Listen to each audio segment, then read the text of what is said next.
যত সৃষ্টি আমি করেছি সব চাইতে নিকৃষ্ট আমার কাছে ওই লোকটা যার বিবেক কাজে লাগে না।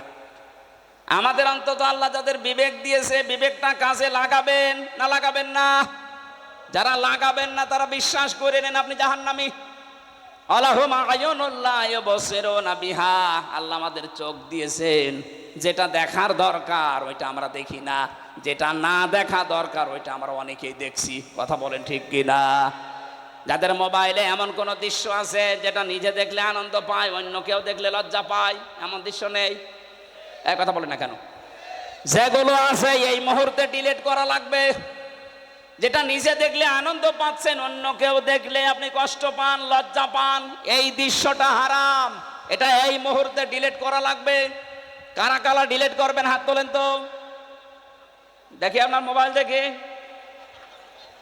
কইলে দেন, এদিকে আসেন, নিয়ে আসেন তাড়াতাড়ি।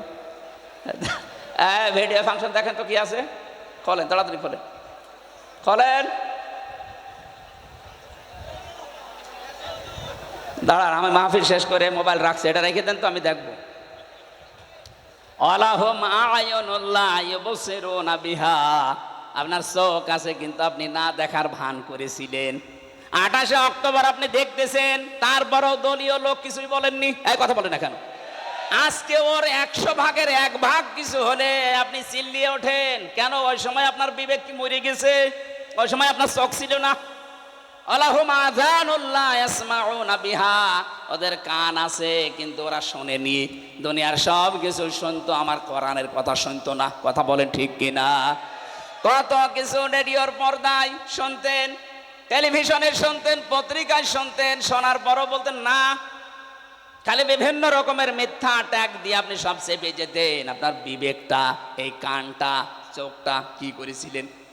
এই 3টি ইন্দ্রিয় শক্তি যারা কাজে লাগায় না, উলাইকা কাল আনআম, আল্লাহ বলেন এগুলো মানুষ না, চতুষ্পদ জানোয়ার। বালহুম আদল, তার চাইতেও নিকৃষ্ট। বলেন নাউজুবিল্লাহ। উলাইকা হুমুল গাফিলুন, তারা গাফেল। আল্লাহ এই আয়াতটা বাস্তব জীবনে আমরা যেন সেট করতে পারি সেই তৌফিক দাও, বলেন আমিন। আবু হুরায়রা রাদিয়াল্লাহু তাআলা আনহু থেকে বর্ণিত হাদিস বলেছিলাম, মান ক্বারাআল কোরআনা, যে ব্যক্তি কোরআন পড়ে। আর এই উদ্দেশ্য নিয়ে 65 বছর আগে মাদ্রাসা কায়েম করা। কথা বলেন ঠিক কিনা? যারা কোরআন পড়ছেন আপনারা, ফাস্তাসহারাহু, কোরআনকে যারা ইজহার করার চেষ্টা চালাবেন, এজহারের 99টা অর্থ আছে। এজহার মানে প্রকাশ করা, এজহার মানে দাঁড় করানো, এজহার মানে বিজয় করা, এজহার মানে কায়েম করা। কোরআন যারা পড়ে এবং কোরআনকে যারা বিজয়ী করার জন্য চেষ্টা চালায়, ফাহাল্লা হালালাহু ওয়া হাররামা হারামাহু, এর ভেতরে হালালকে হালাল জেনে মেনে নেয়, হারামকে হারাম জানার পরে ছেড়ে দেয়। আদখালাহুল্লাহুল জান্নাহ, আল্লাহ পাক তাকে জান্নাতে প্রবেশ করিয়েছে না করাবে? না না, আদখালা এটা মাঝি, আদখালা ইদখিলু এটা অতীতের শব্দ। নবীজি বোঝাতে চেয়েছেন, কোরআনে কারীম যদি তোর দেশে কায়েম হয়ে যায়, বিজয় হয়ে থাকে, তাহলে কোরআনে কারীম বিজয় থাকলে হালালকে হালাল মানা, হারামকে হারাম মানা সহজ হবে।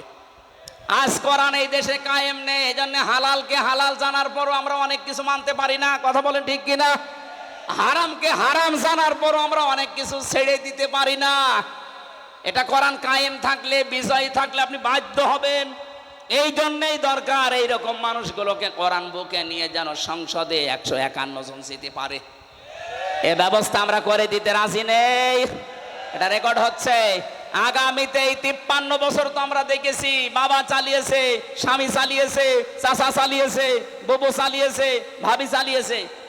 এখন শুধু বাকি আছে এই কোরআন দিয়ে দেশ চললে কেমন দেখা যায়। কথা বলেন ঠিক কিনা?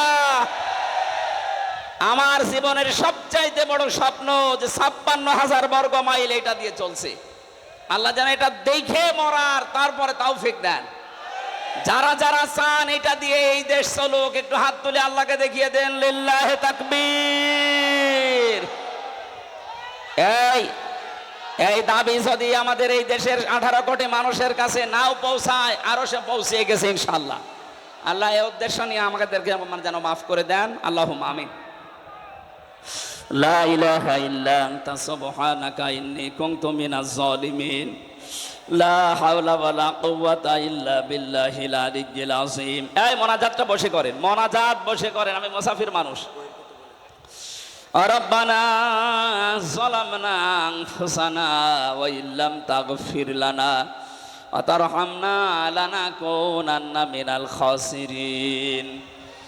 রব্বুল আলামিন, খুলনা শিরোমণি ঐতিহাসিক এই ময়দানে 3 দিন ব্যাপী তোমার কোরআনের কথাগুলো হচ্ছে। সমাপনী দিবসে আমরা বিবেকের উপরে কিছু কথা বলার পর, শোনার পরে হাত তুলেছি। রব্বুল আলামিন, তুমি আমাদের বিবেককে কাজে লাগানোর তৌফিক দাও। এ বিশাল আয়োজনে যদি সওয়াব দিয়ে থাকো, কোটি কোটি গুণে বাড়িয়ে দাও। এই আলোচনার সাথে, এই মাহফিলের সাথে যারা যুক্ত আছে, যাদের মা বাবা নেই, আল্লাহ কবরগুলোকে সওয়াব পৌঁছিয়ে শান্তি বৃদ্ধি করে দাও। আজকের মাহফিলের সভাপতি তোমার গোলাম অধ্যাপক মিয়া গোলাম পরোয়ার, আল্লাহ তার বাবাকে হারিয়েছে। সন্তানের হাত নাকি তুমি ফেরত দাও না। তার অনেকগুলো ভাই বোন হাত তুলেছে। সন্তানদের ওসিলা করে মরহুম মিয়া আব্দুল হামিদকে মাফ করে দাও। তার কবরটা জান্নাতুল ফেরদাউস বানিয়ে দাও। আল্লাহ তাআলা ডাক্তার শেখ মহিউদ্দিন সাহেব কিছুক্ষণ আগে দোয়া চেয়েছে তার বাবার জন্য।